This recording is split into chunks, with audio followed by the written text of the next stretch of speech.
Sécurité et immigration au menu de la première conversation entre Trump et AMLO. Le nouveau président du Mexique, Andrés Manuel López Obrador, s'adresse à ses partisans, à Mexico, le 2 juillet 2018. Reuters, Alexandre Meneghini. Au lendemain de sa victoire, Andrés Manuel López Obrador, qui a porté la gauche au pouvoir au Mexique, s'est entretenu avec Donald Trump, notamment sur la réduction de l'immigration et l'amélioration de la sécurité. Le président nouvellement élu a déjà proposé un plan qui réduirait à la fois l'immigration vers les États-Unis et générerait des emplois dans son pays, une base pour de nouvelles relations entre les deux États voisins.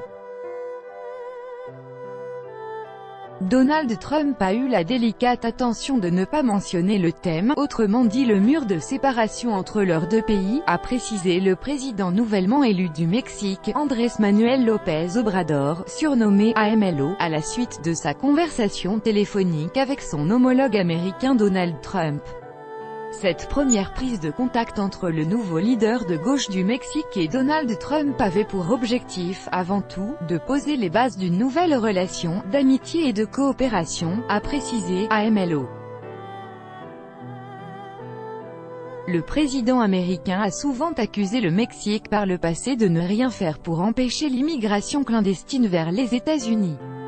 Créer des emplois pour les Mexicains, AMLO a dit sa volonté de réduire l'immigration vers les États-Unis et doit donc pour cela occuper le terrain dans les régions mexicaines en difficulté. Les gens fuient leur pays, quittent leur terre parce que la campagne est abandonnée, sans ressources, confie Soraya Vázquez du comité stratégique d'aide humanitaire de Tijuana, dans l'état frontalier de Basse-Californie.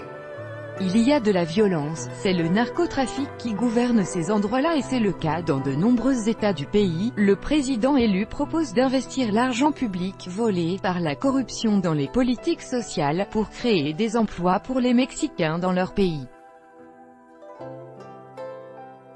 Pour Soraya Vázquez, il faut aussi se préoccuper de l'immigration en provenance du sud du continent. Il faut voir aussi comment nous pouvons favoriser l'économie de ces pays, en tant qu'alliés et voisins, et avec des systèmes d'échange, explique-t-elle. Il faut arrêter de nous considérer comme étant uniquement du Nord, on doit aussi se tourner vers le Sud.